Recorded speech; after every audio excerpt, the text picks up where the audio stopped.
Hey everyone! Hello! I'm Alyson. And I'm Jake. And we are Team Cascadin. Woo woo. And it's been a while since we've done one of these videos.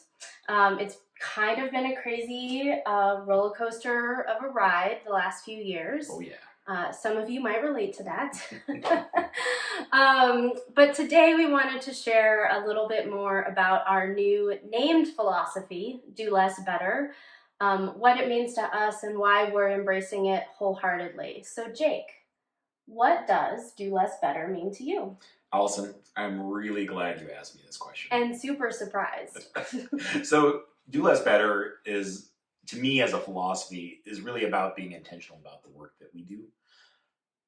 The world that we live in is very busy and noisy and full of distractions that feel very important.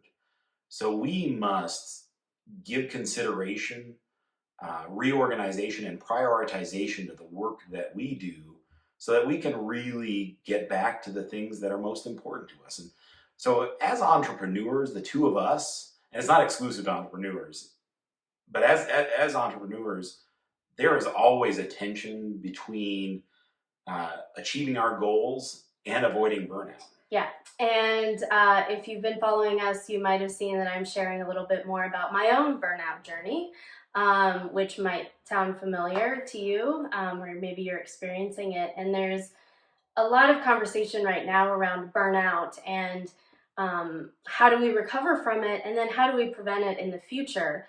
How do we use tools, in particular for our purposes, that don't add to that burnout, but that help us get back to being human? And it turns out that Cascadin, we've been building Cascadin with this in mind. We just didn't quite realize it until recently. And so Jake, what are some of the, can you talk a little bit about the development of Cascadin and why it fits into Do Less Better so well? Absolutely, absolutely. So I think, going back, the first time I heard Do Less Better was from a friend of mine, Michael Feenan's blog post, talking about the subject, about how to prioritize work in just an ever-changing world. And I realized that has really guided our development priorities in Cascading. I mean, not just a focus for our tool, but also how we build the tool into the future, what our product roadmap is. And so we really have focused on trying to avoid adding too many bells and whistles.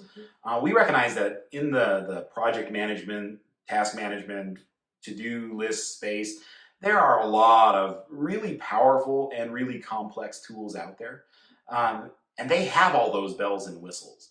But we realize those bells and whistles often are things that most people really don't need. They can be great for some very specific uses, but oftentimes they just become a layer of distraction for our community, our users, for me. Yeah. And we have intentionally tried to make the tool as simple as possible so that you spend less time using Cascading to achieve your goals. Our goal is not to dominate your time or demand your attention. We really want to enhance your work, enhance your life, but not be a significant part of it. Right, yeah. And I think a really good example of this is kind of how I use Cascadin, which is almost as if it were a diary. So, Jake and I have our own space that we collaborate in our work, but he's using it really for development, and I'm using it for our marketing, our sales, our business operations. And so I use it to quickly record thoughts and ideas that may come into my head and go out quickly if I don't record them. And what that allows me to do is then really take a look at those ideas and think intentionally about, okay, I can do this one right now. These, though, they're great ideas. I'm going to sit on them for a while to see how I feel, if it's the right time for them, this kind of stuff.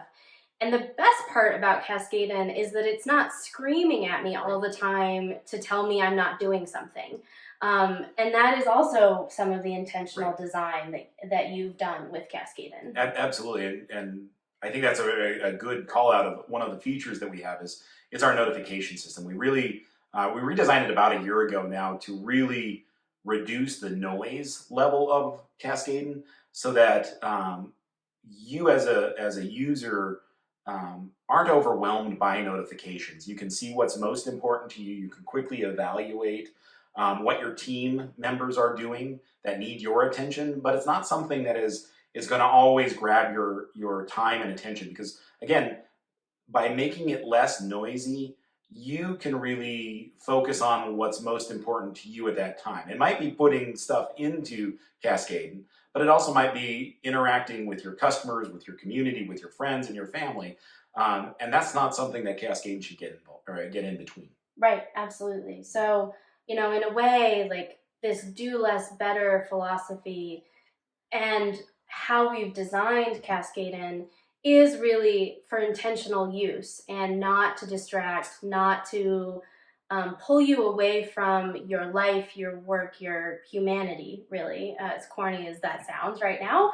But I'm going to leave it in because it's true. Like, can a software tool help you be more human, or at least help you embrace what you've got going on? So I really like yeah. I really like the intentional use, because that really does encapsulate our philosophy with Cascading. Yeah. So that's really what we wanted to share with you today. I'm sure we'll keep sharing this in various ways. If you're curious about using Cascadin, give it a try. It's free for 30 days.